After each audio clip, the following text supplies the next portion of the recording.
Okay, so let's take a look at how you can create the Azure SQL connection and then connect that with DBGate data admin tool. So first thing that we are going to do is check the DBGate. So it is one of the SQL data admin tool, and we can use it to connect to our Azure server, which is specifically for SQL server. You can use it for running the queries, creating database, import your data. You can also use for data modeling and variety of other options, right? Once you do all of that, you can go ahead and then click on services, then click databases within your Microsoft Azure, and then find the SQL databases option.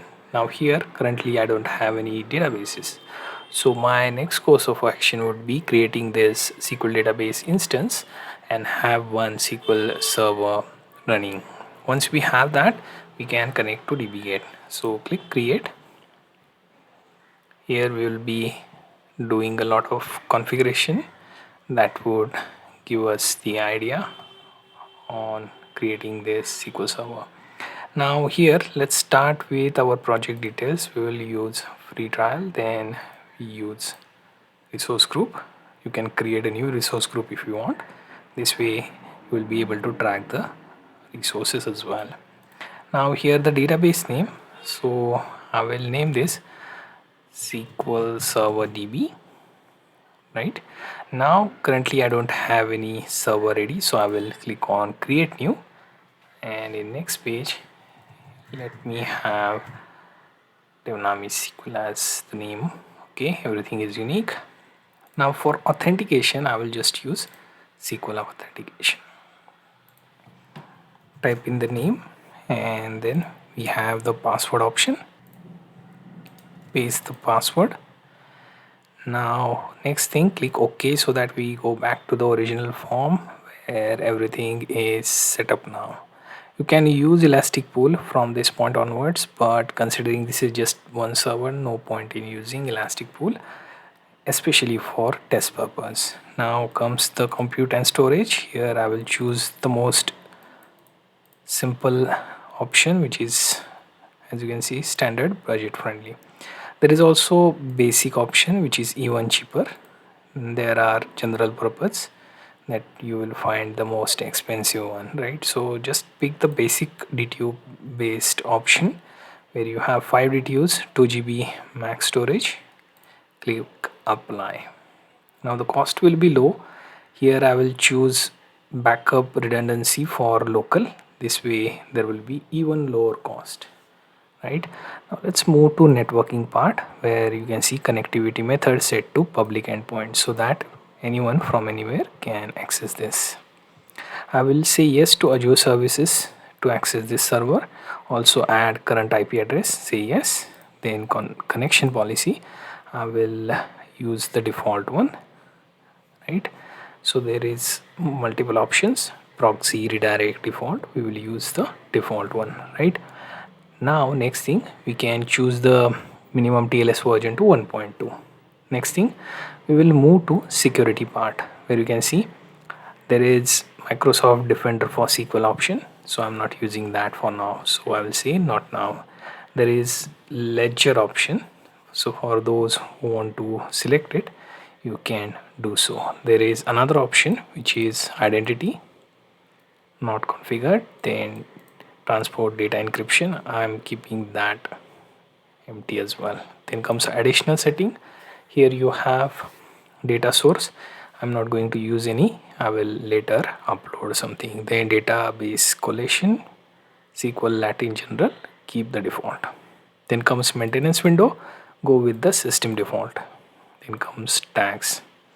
Here you can use the tags and you can see the resources under it to organize,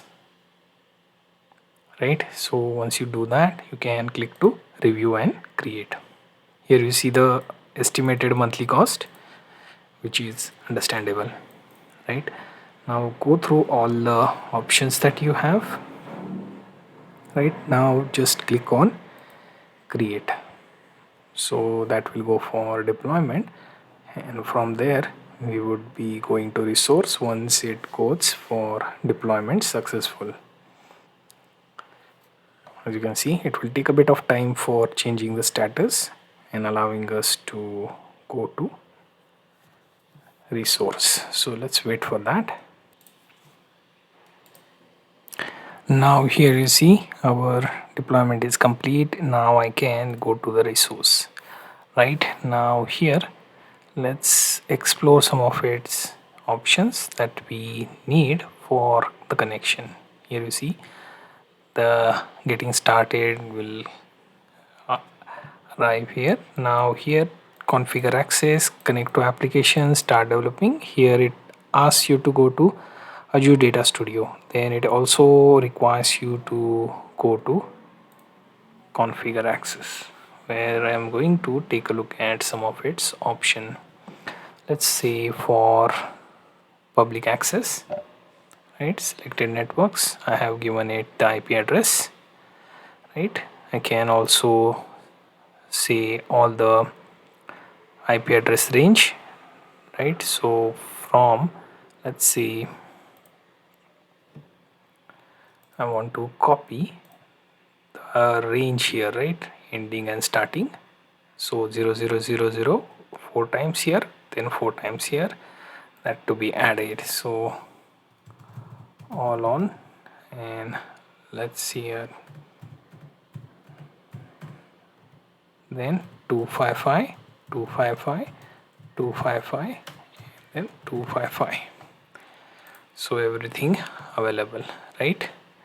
Now I can also see the virtual network rule, but we don't want to add that. Now firewall rule applied. Now I can take a look at other things, like let's say overview, where I'm going to collect two things. One, my database admin, right. Then there is server name that I also need. These two things I need, and then we will use that to connect to DBGate. So I assume that by now you have downloaded the DBGate. So let's open it by clicking on DBGate, right. So let's see, once opened, we can go for adding the server, and we have the detail available. Right here you have connection type, choosing Microsoft SQL Server, and instead of localhost we will be adding server name, right. And then we will be pasting it here, then user, then we will add password. Next thing, we can also use default database, but we don't have that, so we will just use Azure SQL and use green color for that. Let's test it if the connection is okay. Secure server requires encryption, set encrypt to yes, so SSL, use SSL. Now test, we don't have any CSR, so it will just accept it as it is. We have already whitelisted the IP, so there won't be any errors. Now we have added everything that we need. Just save the connection, right. Now let's close this and let's connect. Now I'm going to show you that our current set of databases, we don't have any specific table, so I will just first create database. Let's name this DemoDB, right. Click OK, and we have our database, right. You can also refresh to see whether it has accepted that. Considering often when you choose the development level databases, you won't be easily getting the output even after you refresh, right. So let's take a look at that part. Here it is pointing out to error, so now let's ignore that part, right. So we are connected. Now let's go to create the database. Let's name this DemoDB. Let's click OK, so to see whether it created the database to begin with. Now let's refresh this. Now any database that we create, we can also access that from here, within Azure SQL Server option, simply click SQL databases and we will be seeing the available database here. So let's go here and let's wait for it to show up. Here in master you can see it will also load up the connection. Often what happens is that it takes a bit time for you to access all these features. So let's say if I want to upload any file, I will just use import wizard.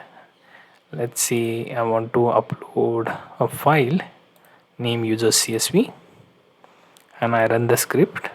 It will add all the data into the database, right? Notice that my previous change is taking like forever to show up, so I will just wait for this change to appear. Here you see it seems like creating issue, and yeah, it is waiting on DB structure. Considering this is the wrong database to use, I think my best bet would be to create a new database instead of doing anything here, right? I can also abort this script, but now that we have aborted, I can click on, let's say, demo DB. Now here we don't have anything, so I will just use import wizard here. Now everything looks okay. Now here I will upload the CSV file. Right now let's run this so that there will be some data added. Avoid adding your data into MasterDB or the default databases. Right here, as you can see, it is now a lot quicker, and we will be able to refresh this. So let's wait for new table to appear.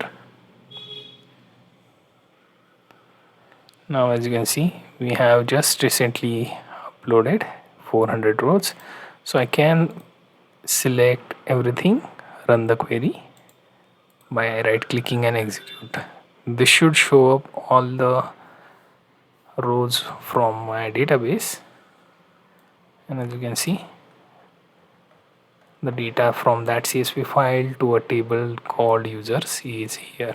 So our flow of setting up SQL Server instance along with our connection with DBGate has been successful.